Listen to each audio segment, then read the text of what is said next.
Hello, my name is Jim DeTillo, and I'm one of the elders here at House of Scripture, and we're located in Canton, Georgia. We are a congregation of whole Bible believers, going back to the biblical roots of following Scripture as closely as possible without the man-made rules and traditions that can hinder or even interfere with our walk with our good Father, our God, and attempting even more so to follow His Son, Yeshua.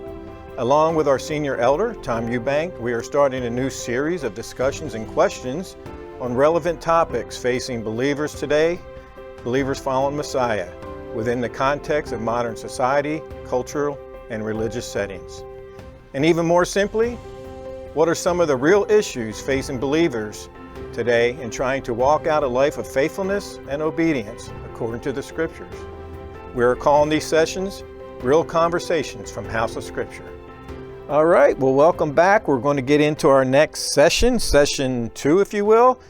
And this session is called Stepping into Biblical Roots. So, Tom, welcome back. Good to see you again, all right. Jim. Glad that we made it back. So let's talk about someone that is transitioning from what we call traditional Western Christianity in this culture, and they're going to step into what we call Hebraic roots or biblical roots. What guidance would you give to someone making that transition? You have an hour. Let's get started. All right. First things you got to remember is we call it Western Christianity because we're approaching the Bible from a Western mindset, which is very different from the Middle Eastern mindset. Not that it's wrong, it's just a totally different perspective.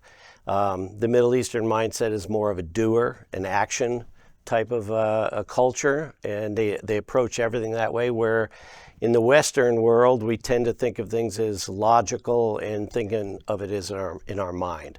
Quick example of that is believe. To believe in the Western culture is to believe. You believe in something, you believe in it. In the Middle Eastern culture is if you believe in it, you follow it, you do it. You're an action doer. So that's kind of what we refer to with the Western Christianity. So as they're transitioning into what we call biblical roots, Jim, there's a lot of things that they have to consider. One that I think is super important is God never expected them to get it right, all right in the get-go.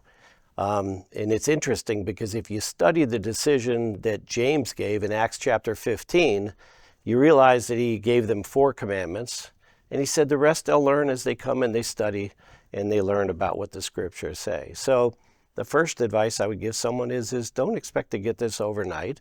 And don't be in a rush to try to figure it all out immediately.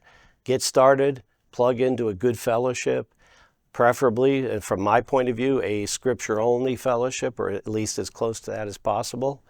And just start learning and be willing to allow God to show you some new truths that you didn't know before. And stepping into something new and facing the culture that we live in, and even, our families or our jobs or whatever that may be, I mean, what challenges do you think someone could face making that move, stepping into what we call biblical roots? Well, the challenges are probably numerous, so let me just focus on a couple. One of the things that I don't like to do is I don't like to have to confront the fact that sometimes I'm wrong. I don't think that any of us do. It's a natural reaction. And if you're going to come and study the Bible from the first time from a biblical roots perspective, desiring to have the heart of God revealed to you, you're going to find out that you were wrong about some things. So one thing I would say is you have to be willing to allow yourself to be wrong. But number 2, you can't get angry at the people who have taught you in the past. And I'm guilty of that. And it set me back a little bit because I was angry that I was lied to or that I was told things that are not accurate. And what I didn't realize at the time is many of these people who did share truths with me that they thought were truths that were not, they were not ill-willed. They were not trying to lead me astray. They just were unaware of the truth themselves. So you have to understand coming into this, you're going to be have things revealed to you from God and through the Scriptures that are going to change your life. And we are going to have some challenges with our family members because they are still rooted in their old beliefs. And just because God's opened your eyes doesn't mean He's opened their eyes. So, if I could switch to more of a counselor type mode, I would say be patient with them because God was patient with you. Yeah, that's one of the things that my wife, Patty and I found when we made the movement into our biblical roots faith, which we were excited about. Yeah. You know, we thought we found something fascinating, and we still do. So speaking of that, let me go here. This is real conversations, right? So let's have a real conversation. So when my wife and I, Patty, began on this journey, we thought that we had found something new, exciting, which we did, and that everyone around us would be excited, right? We thought everyone around us would be excited, but that wasn't necessarily the case.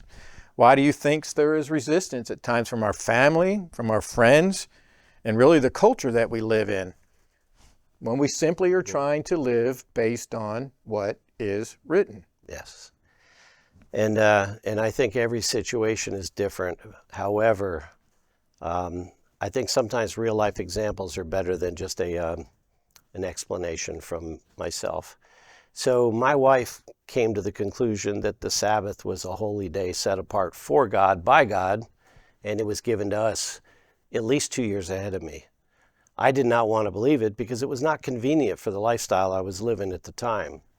However, when she shared these scriptures with me, I didn't have anything to stand on.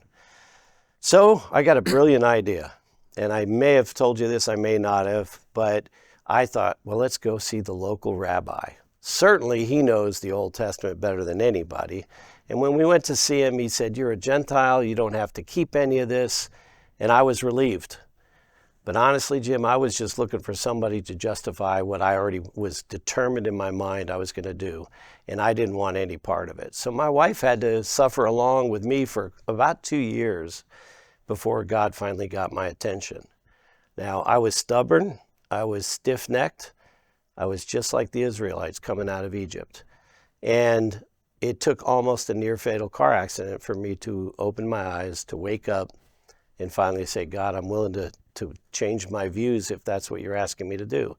So again, I'm just going to go back to, we have to be patient with our family members. They're not going to all just jump on board right away, but if they see you living it, if they see you fully committed, and if they see that you're actually living an example like Jesus Christ, like Yeshua the Messiah, they got a far better chance that they're going to come on board down the road than if we get obstinate and we get stubborn with them. So I think that that's something that we just learn as we go, and we have to feel each situation out as we come to it. Yep, and just walking this out in sincerity and truth, and being willing to be patient with others, just like you said, you know, because you're right, we're all at a different place, and we all have to walk out our own salvation with fear and trembling, and we all have individual paths that we need to walk this thing out. So we do need to be loving and kind to people. And I think that's one of the obstacles at times that happens when we come out of what we call Western church or Western Christianity, and we get into this, we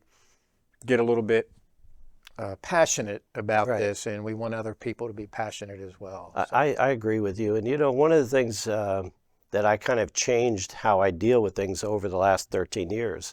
I mean, at first, I just would want to go head to head, scripture to scripture, mano a mano.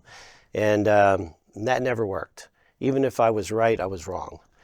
And I finally came to the conclusion, when you have somebody that is adamantly opposed to what you're doing, and they don't really want to discuss it, you just have to kind of let it go. And if they won't let it go, you just kind of have to simplify your response. And this is what I started doing. I said to one guy recently, I said, "Well, what part of me living like Jesus bothers you most?" Right. And it sets them back a little bit, and it takes them back. But you want them to understand that we're not trying to offend you. We're not trying to be, overly religious.